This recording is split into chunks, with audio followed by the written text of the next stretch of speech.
Hello, I'm Amy Jenkins from the Prince George's County Memorial Library System. Thank you for joining me today. Today we are going to be discussing Culinary Cozies. I'm a mystery lover. I love every genre of mysteries. I have to say thanks to Mom. Because without her, I wouldn't have the passion for reading and the love of libraries leading me to where I am. Some of my favorite mysteries that I read when I was growing up, you guys remember these? Encyclopedia Brown? Yeah, I read all of these by Donald Sobel. This was one of my big series to read. And as many of you know, dun, dun, dun, Nancy Drew. Yes, my mom passed her Nancy Drew series on to me, so I have her collection of these, and these were fabulous to read. They left you with a cliffhanger at the end of the book, and you're like, man, I just need one more chapter, and one more chapter, and one more chapter, as you know.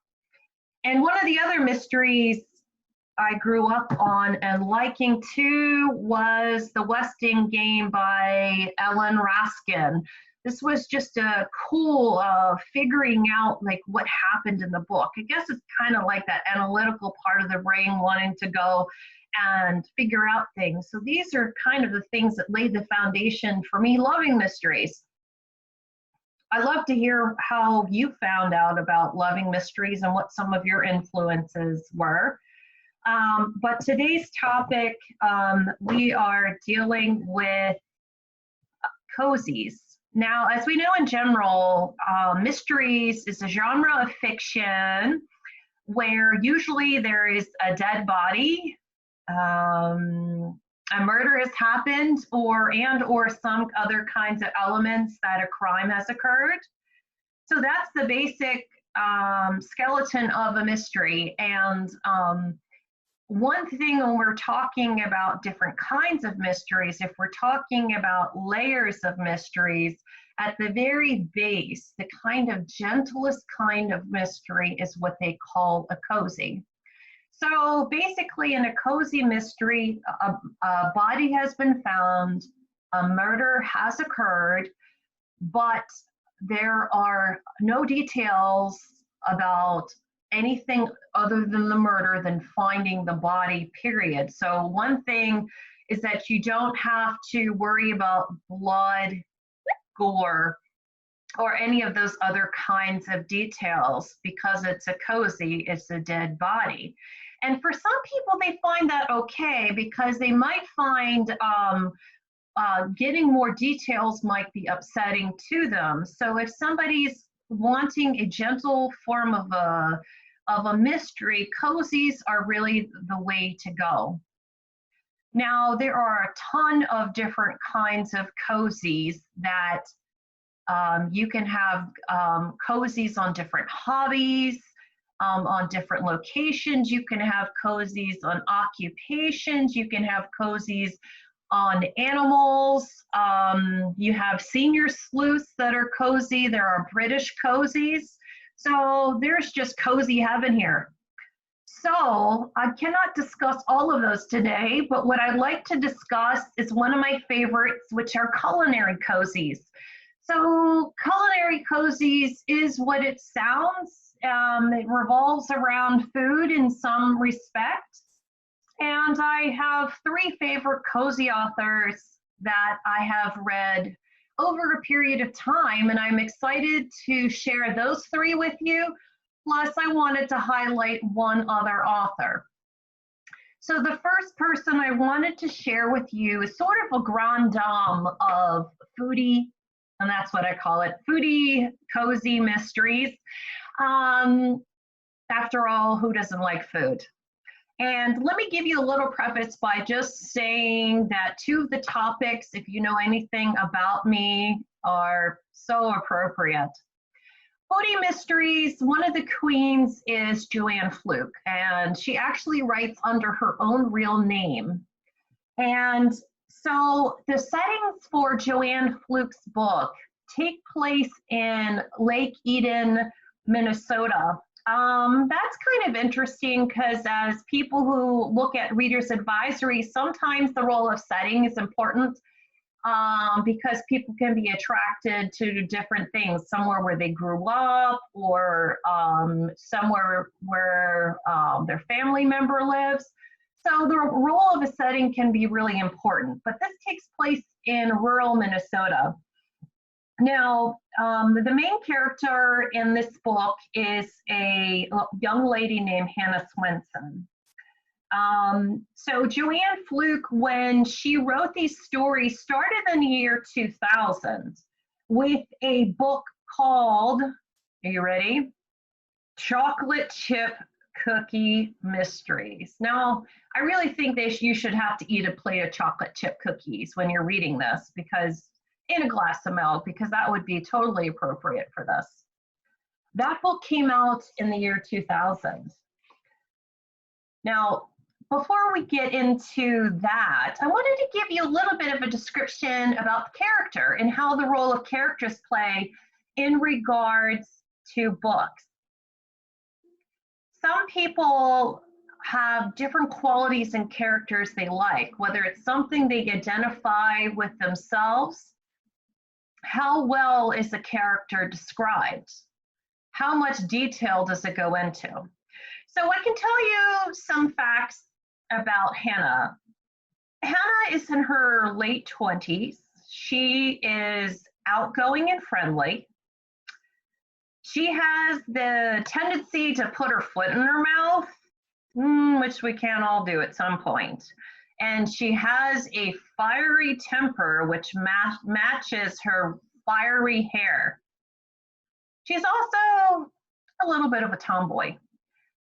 Now, she has two sisters. One sister, her older sister, Andrea Todd, is a little bit different from her because she's described as sophisticated and a fashion model, uptight and a little impatient.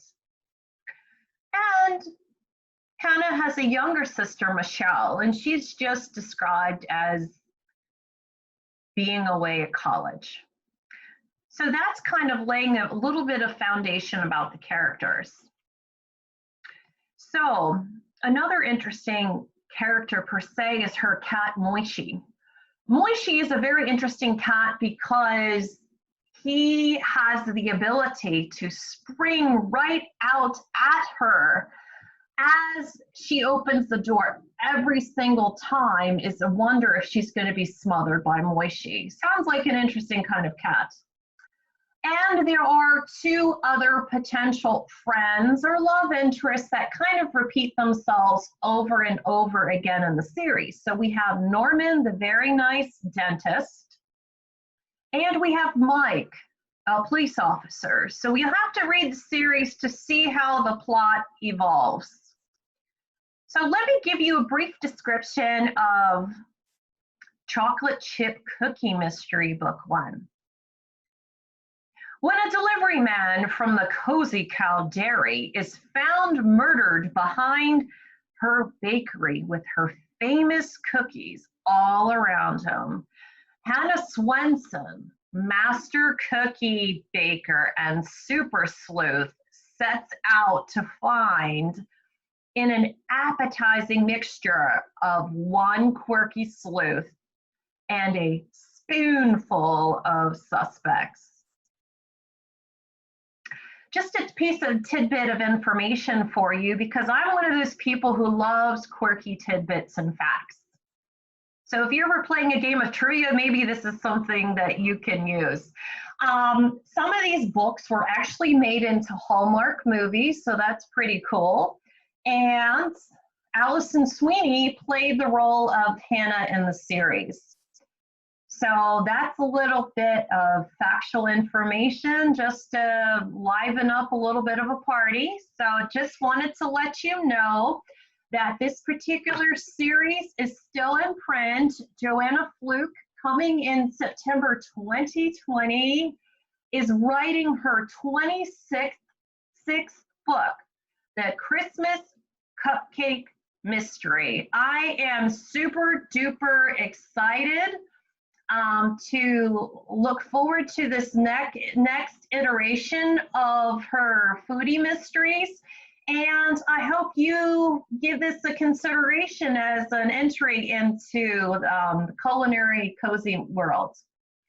So my second book second author that I wanted to talk about was an author with two different names. Yeah, that's right. I said it, two different names.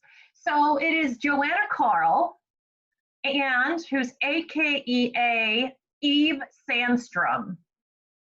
Now, she is an author of one of my favorite food groups, chocolate. And this series features Lee McKinney. She is a Texas beauty queen who has transplanted to Michigan resorts, where she is a business manager for Ten Hues Chocolat, a business owned by her aunt, Nettie Ten Hues.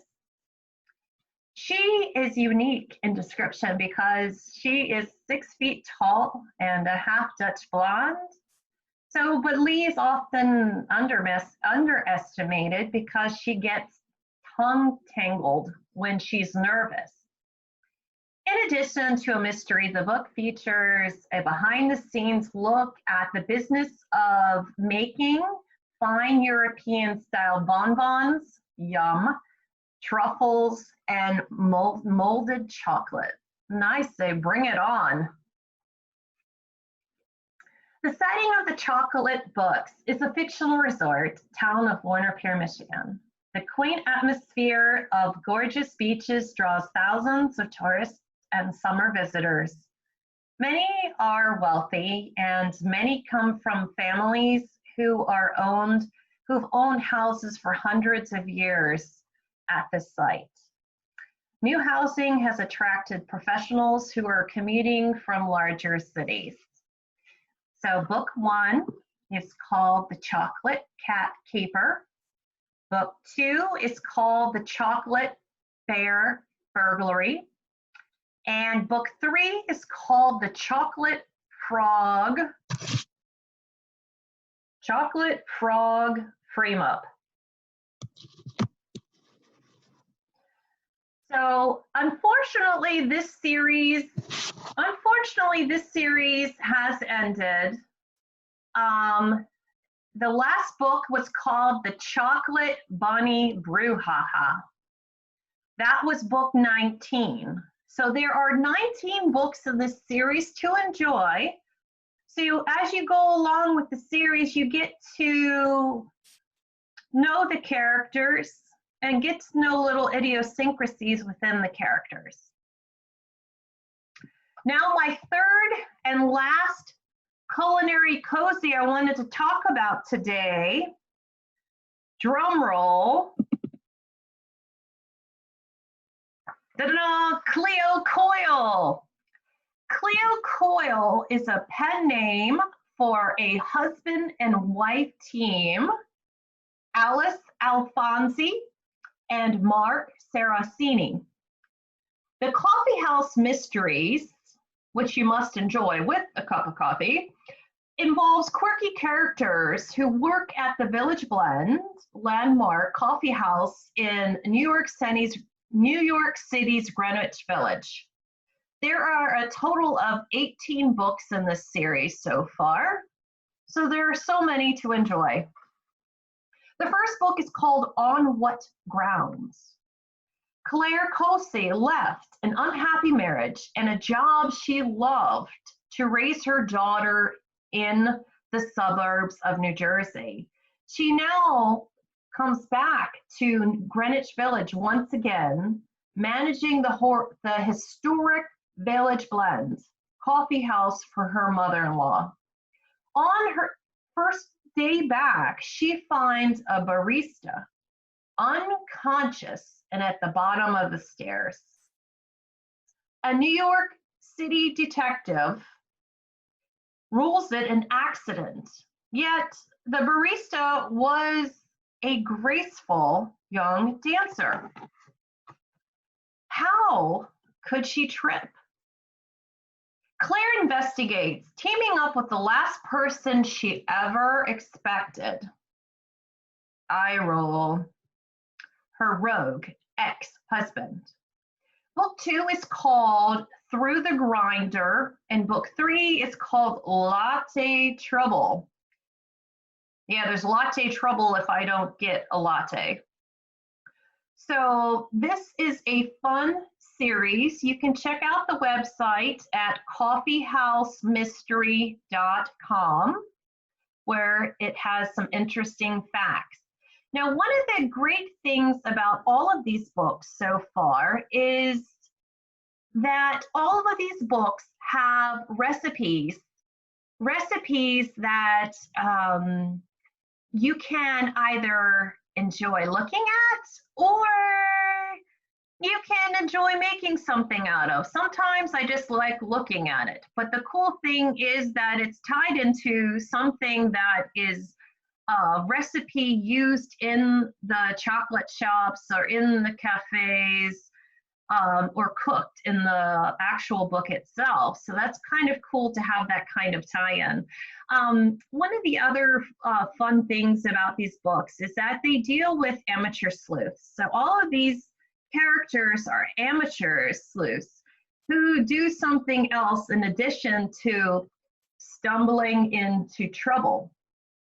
So that's kind of what makes these books fun and unique. Gotta love the foodies. So one other thing that I wanted to share with you is a book that was written by a local author with the setting in Prince George's County. Now, that is cool because the role setting, as I described before, it takes place. It's sometimes nice to have a setting that you are talking about local. So in our area, if it was something specifically with the DMV, that would be cool. But even more cool with this particular foodie mystery is that it is actually set in Prince George's County. So the title of this book, although it's backwards to you, is called Murder with Collard Greens, yep, and Hot Sauce by A.L. Herbert. So this is really cool because, like I said, it is set in Prince George's County. One great thing about this is that the library system owns this book and books of all the authors that I described. So you can go to our website at www.pgcmls.info and look at books by these authors and the titles.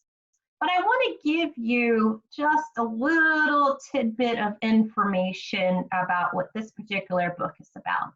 Are you ready? Okay. Mahalia's Sweet Tooth boasts the most flavorful soul food of all of Prince George's County, Maryland. But as events at the beauty industry's leading trade show turn ugly, owner Halia Watkins needs to bite into an unsavory new item on the menu: murder. When the chicest hair convention of the year gets cooking in town, so does business at Mahalia's Sweet Tea.